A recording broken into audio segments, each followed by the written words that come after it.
Ladies and gentlemen, friends, voters, followers, welcome to episode 10 of the Ballot Brief with Alina Garcia. I'm Juan Mendieta, the Deputy for Strategic Communications in the Office of Elections of the Honorable Alina Garcia. Madam Supervisor, thanks so much for joining us. Thank you for having me on this podcast. I love it. We've kept it going. We got to do it. We have to connect with the youth and everybody on social media. That's right. And today we're joined by the Assistant Director of Strategic Communications, Mark Gomez, who handles our outreach and a lot of our events. Mark? It's always a pleasure to be on the podcast. And I really had the temptation to put the applause thing for me, but I didn't. So well, you can do it. We can have fun with this. I mean, things are serious, but we can take some fun with this as well. Yes. So not only are we in hurricane season, but we are in primary season. So on this show, we're going to talk about key dates and important information regarding the upcoming primary on August 18th. We just had elections around the world. You've made it a priority to push democracy not only here but abroad, because healthy democracies abroad mean healthy democracies here at home. That is correct. And we had the Peru elections. Congratulations to all that went out to vote and that participated, and also the Colombian elections. A lot of people went out, and it's a wonderful thing when people go out and vote. We keep democracies healthy. So we need everybody to go out and vote, all the people that are registered to vote. And if you're not registered and you can be registered, please make sure that you go. You can go on our website. You can come to our office. Our website is www.VoteMiamiDade.gov, and you can register online, or you can call us if you want more information at 305-499-8683 or 305-499-VOTE, as you like to say. So we can keep you informed and answer any questions that you may have. So key dates are coming up for the August 18th primary. It's not only hurricane season, but it is primary season, which is even more important. So key dates, Madam Supervisor, the election is on August 18th. When is the last day to register to vote for this election? The last day to register to vote is July 20th. But why wait until the last day? If you can register, go ahead and register. If you have a birthday coming up and you're turning 18, know that you can register to vote from the age of 16. That way, when you turn 18, you're ready to vote. So that's important. That's very important. You can go on our website at www.VoteMiamiDade.gov, or you can call us for more information regarding voting. And obviously, this is a general election, so we have 2 weeks of early voting. Tell us about the dates and why that's important. Well, there will be early voting from August 3rd through August 16th. The polls, we'll have a morning shift for the first week. The second week, we'll have an afternoon shift. And on the weekends, we're open Saturday and Sunday from 8 to 4. That's very important to know, because some people, get confused and they want to go vote on a Saturday at 7 o'clock. We don't have that kind of, on the weekends it's 8 to 4, and a lot of people take advantage of that because, you work Monday through Friday and then you have the weekend off.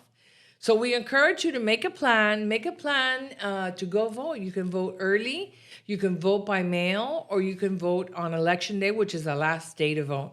So if you voted in the last election, if you voted by mail, that does not mean that you will be receiving your vote by mail ballot. After the last big election, after the last general election, everything started at 0, so you need to request it again. So you can do it that you can call us and ask us to reserve it for you, or you can go online and ask for your vote by mail ballot. Absolutely. 3 convenient and safe ways to vote. All those forms of voting are very efficient, very safe. So whatever you choose, typically if you're going to vote by mail, one of those ballots is going to be available. The ballots will be received 30 days before Election Day. So August 18th is Election Day. You should be receiving your ballots July 18th. Between July 18th and July 20th, you should be receiving your ballot. And, a lot of people that vote by mail, they also like to turn in their ballots at early voting sites. We have tents in early voting sites where you can, there are intake stations where you can take your ballot and it'll show.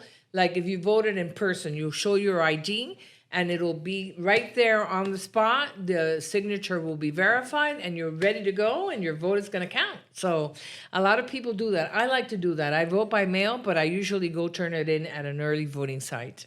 And of course, the sample ballots are going to be available online the first or second week of July. They're going to be inserted in newspapers and also distributed at key points throughout the community. So it's important to study up and make a plan, as you said. That's very important to study up. We're also going to have a QR code that you can scan, or you can, if you have a computer, you can go in your computer and just put in your personal information, and you can see your ballot. And there's going to be a lot of questions. The different cities have different questions that they want to put on the ballot, also the county.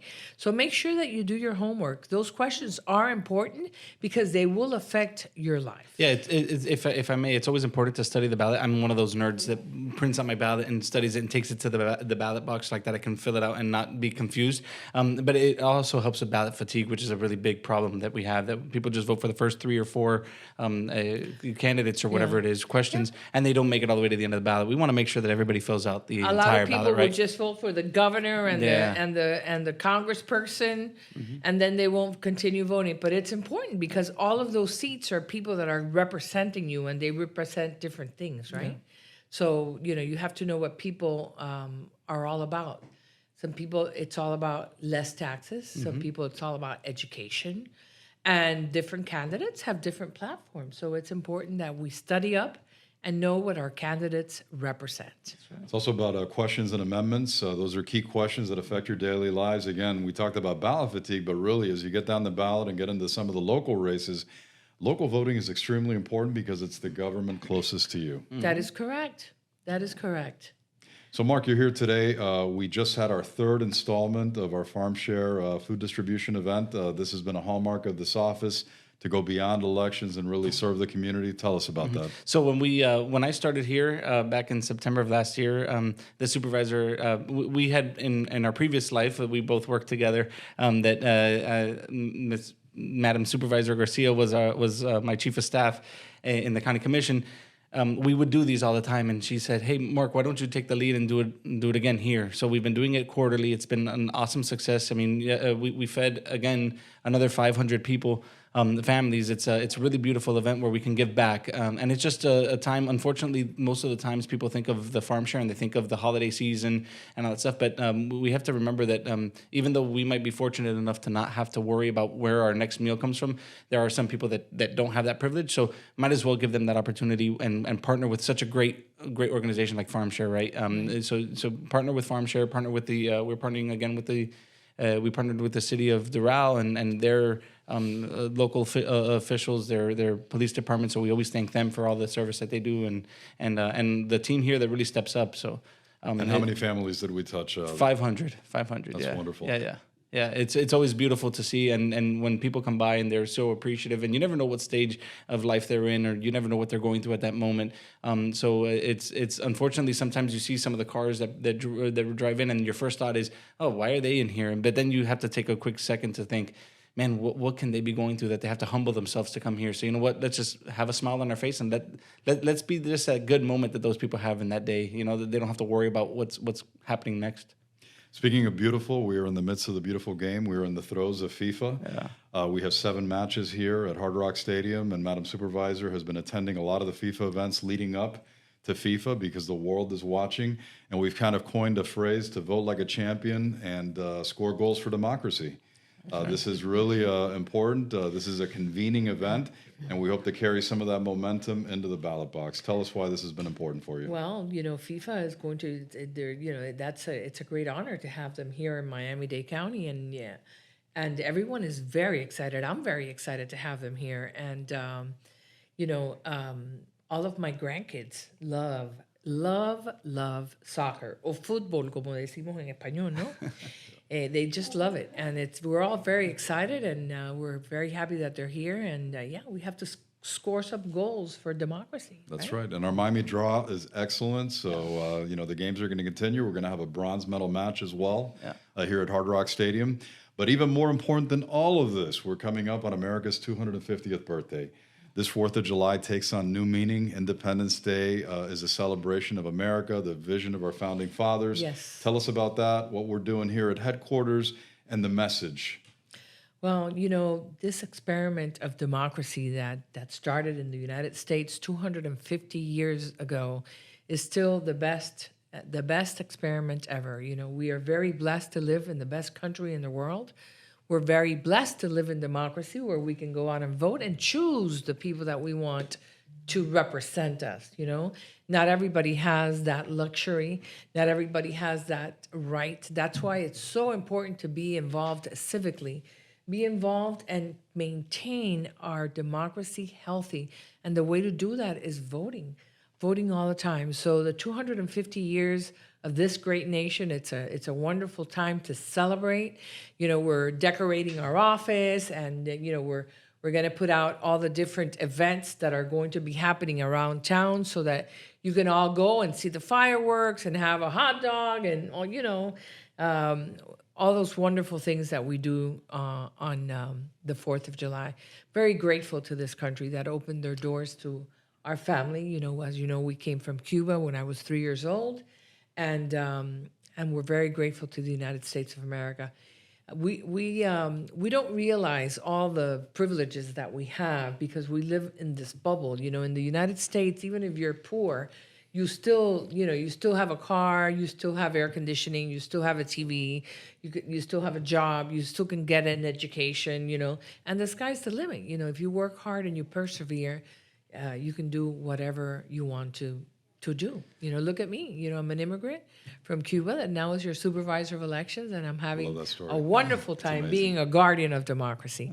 So, we're gearing up for the 4th of July, and I hope you are too. It's a great celebration, and we're looking forward to the 4th of July celebration. And what's really cool is whenever we're at outreach events and we go to meet some of the people where they're at, and the stories that they give of those encounters where they're like, oh yeah, I just didn't have this opportunity, so this is the best thing that I can do. It really helps us, especially my generation and the generation that comes afterwards that's already starting to vote and all that stuff. That it's really cool to hear that, so like that we can get animated to go vote as well, because unfortunately our demographic is the one that doesn't vote. But when we hear that, at least for me, it just animates me. It says, yeah, I got to make sure that democracy keeps on going for them, right? And we live in the greatest nation on earth, so there's no better way to honor our founding fathers than by voting. It is the most important thing. It is the heart of democracy, truly. And recently was also a very important day. Not only was it the runoff for Colombia, but it was Father's Day recently as well. And Alina, you talked about your father and fathers in general and the importance of father figures. Fathers are very important. Fathers are very important. Moms are very important, but fathers are very important. Without dads, without fathers, you don't have any children either. It's a joint effort, and children need both of their parents. They need to be nurtured and loved, and I had a great dad. My dad was absolutely a wonderful man, and he was a great dancer. I used to. That's where you got those genes. Yeah, that's where I got my dancing from. We would go out and we would dance, and it was so much fun. He was a great guy. And so congratulations and to all the fathers out there and those that are not fathers. Well, I hope you enjoy your fathers. And it's a wonderful day to celebrate. We have to celebrate our men that step up to the plate and are great dads. So congratulations to all and God bless you. Speaking of dancing, my dad taught me how to dance in a square foot tile. Oh, yeah? And he said our feet cannot leave the ground. So that forced us to learn how to move the hips and all that stuff. So that's how we learned how to dance salsa. Yeah. It's a lot of fun. Use that because I have not been successful. I'll try, but trust me, it's not a pretty sight. Oh man, I love dancing salsa. It's fun. But oh my God, it's so I'm much not fun. that good. Yeah, I got two left feet. Yeah. Well, make sure that you make a plan. Make sure that you go out and vote. And remember that you live in the greatest country in the world. Celebrate the 4th of July. It's a great time. We have to celebrate our nation. We live in the greatest nation in the world. And as I said, we live in a bubble. Most of humanity does not live the way that we live. And that's great. That's thank you to this great nation. So I pray that God continues to bless the United States of America, that it continues to bless our president, our Secretary of State, our Congress people, all of our elected officials, and the people of the United States of America. We have great people that are willing to do great things and are willing to work hard and persevere. So may God bless our beautiful nation, and may God bless each and every one of us.